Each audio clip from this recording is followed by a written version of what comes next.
Hi, this is Superintendent Jesse Washington, and you're watching Orangeburg Educational Network. Hello everyone, this is Paul Harris. This is New Perspectives on the radio and also a production of New Perspectives Media right here on People Station 93.7 FM and also Orangeburg Educational Network Channel 12. I am joined by Eric Brown, the former principal at Howard Middle School, and now he's the Academy Administrator for a new... What exactly is this, Eric? Tell us what exactly do you have in the works coming for this fall? Okay, the Orangeburg Leadership Academy. It's an idea that came to me from a young man named Dalton Sherman. I saw him a couple of years back. He was actually in the 5th grade at that time, and he gave a speech to about 20,000 Dallas public school teachers. And one of the things that he noted, and I'll read it, he says, "I believe in me.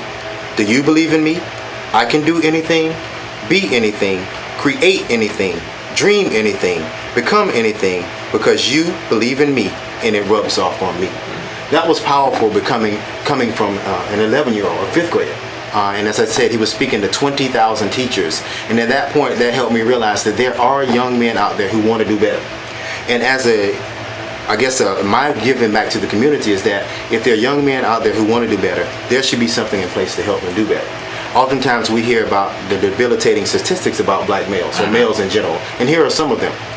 Males are suspended from school more often, they're expelled from school more often, they're in special education programs more often, and we all have heard that black males or males in general are in prison more often than any other group of individuals. So we always keep hearing over and over, somebody should do something about it.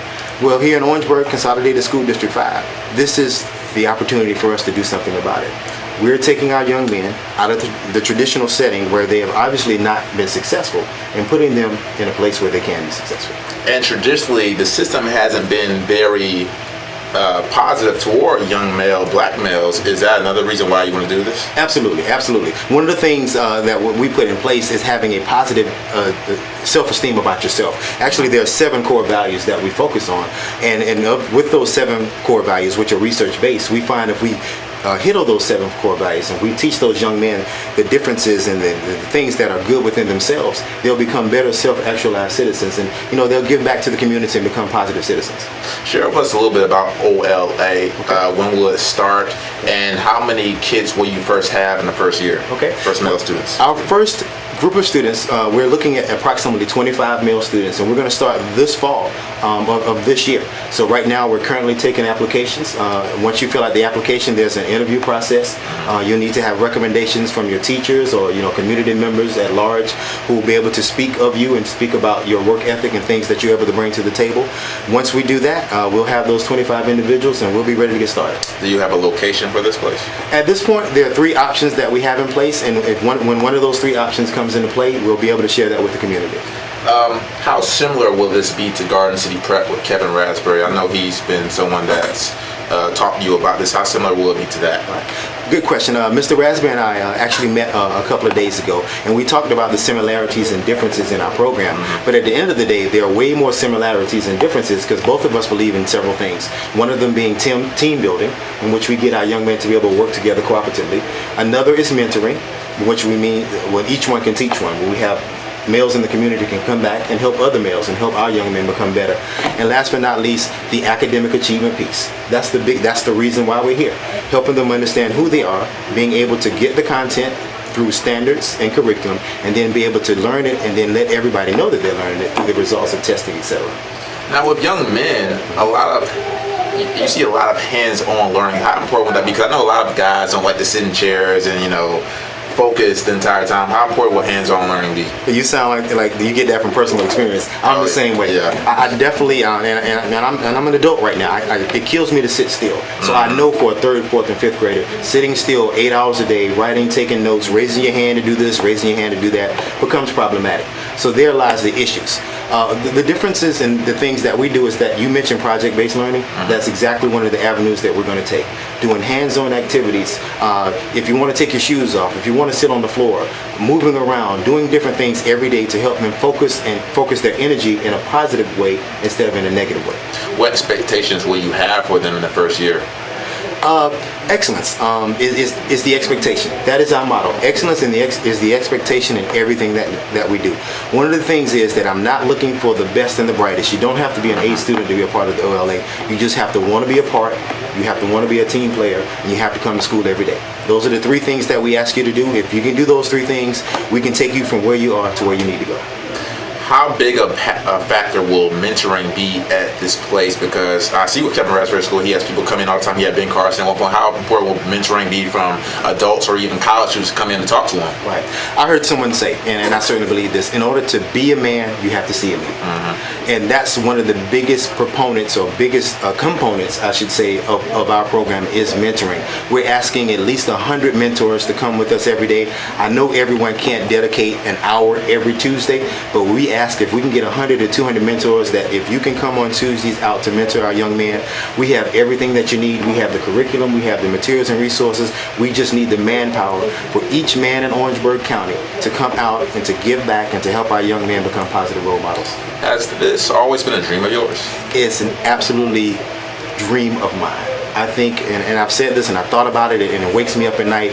I think everything that I've been through in my life, the years of experience in elementary school, middle school, having done this before as a school within a school, has prepared me for this point in my life. So I'm thoroughly excited about this project. I'm excited for Orangeburg. I'm excited for the opportunities that our young men are going to have through this research-based program, and I know they're going to do a great job. 93.7 People Station, I'm Paul Harris alongside Eric Brown, who is now the Academy Administrator for the new up-and-coming Orangeburg Leadership Academy. They're currently taking applications for young men, start with 6th grade, right? Third grade. Third grade, Yes. excuse me. 3rd, 4th, and 5th grade. So you'll be taking 25 applications. Where do you see the Leadership Academy, let's say about 5 years from now? I see the Leadership Academy 5 years from now on our own campus with several hundred young men dressed to impress, excited about teaching and learning, changing the debilitating statistics that relates to males, graduation rate up 70, 80, 90%, going out doing positive things in the community, and coming back to the academy to give back to the young brothers that are going to make a difference in their lives. Academic-wise, what should we expect to see in the first year? The first year, which is our foundational year, we'll probably be gathering baseline data. Just kids coming in, getting their test scores, looking at where they are, and then the next couple of years we'll take that data, we'll take the information, and we'll build upon that. I think it's important to establish a foundation. It's important to establish where you are, and then put measures in place to help build upon those numbers that we're going to get. Of course, you're going to accept 25 young men this fall. Do you focus more on the troubled men right now in around the Orangeburg County area, or is anyone welcome? How is that picked? Well, anyone is welcome to apply. And once again, we're looking for individuals, 3 things. You want to be there, you're committed to working together, and you have to come to school. Those are the 3 things that are a must. The other issues, so to speak, they can be worked with. I think behavior and inappropriate behavior is dependent upon who's the person that's looking at the behavior.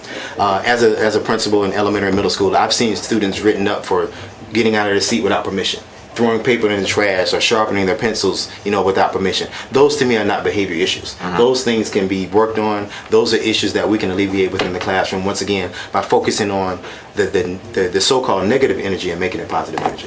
What has the support been like for you with this Orangeburg Leadership Academy? The support has been phenomenal, from the right and from the left, from people calling in, from people offering their services as it relates to mentoring, as it relates to financial services, as it relates to being a part of helping us grow. I've heard this several times, let me know if you need anything, and that's certainly awesome. But I'm the type of person, if you want me to bring you in, I'll bring you in. So if you're saying you want to help, I'll be calling on you to help. That's awesome. That's awesome. Anything else you would like to share before we wrap up about the Leadership Academy here in Orangeburg? Yes. The Orangeburg Leadership Academy, we see it's a premier single-gender experience for our young men in Orangeburg. And I'm just so excited to be able to bring this to Orangeburg, South Carolina. I'm so excited for the young men who are going to be a part of it. I look to the future, as I said before, where it's going to be hundreds of young men that's going to make a difference, not in the lives of themselves, but in the lives of others. We have a saying that the only thing that can drive out darkness is light. We like to think that we're going to be the light, and we're going to be the future of Orangeburg Consolidated School District 5. That's great to hear. Can you give our listeners and our viewing audience some contact information about the Orangeburg Leadership Academy so they can apply? Sure. On the Orangeburg Leadership Academy, you can reach me. My name is Eric Brown at 803 533-6529. If you're interested in applications, you can find it on the Orangeburg Consolidated School District 5 website, and it'll give you information about parent information meetings and seminars, as well as how to complete an application. He's Eric Brown, the Academy Administrator for the new Orangeburg Leadership Academy here in Orangeburg for boys. Thank you for joining us here on New Perspectives, and we hope to have you back and give us a little bit of synopsis of what's going on in the early school year, maybe around September, October. Thank you for having me. I'll be happy to be back. And thank you for joining us once well. This is Paul Harris with along Eric Brown, and you've been listening and watching New Perspectives right here on the People Station, 93.7 FM. This has been a production of New Perspectives Media, a part of the People Station, WOCS 93.7 FM, located at 1581 Russell Street, Orangeburg, South Carolina. New Perspectives Media is sponsored by Orangeburg Consolidated School District 5, Regional Medical Center, Jimmy Jones Toyota of Orangeburg, the Department of Public Utilities, and Nissan of Orangeburg. For more information about upcoming programming, tune into 93.7 FM, The People Station.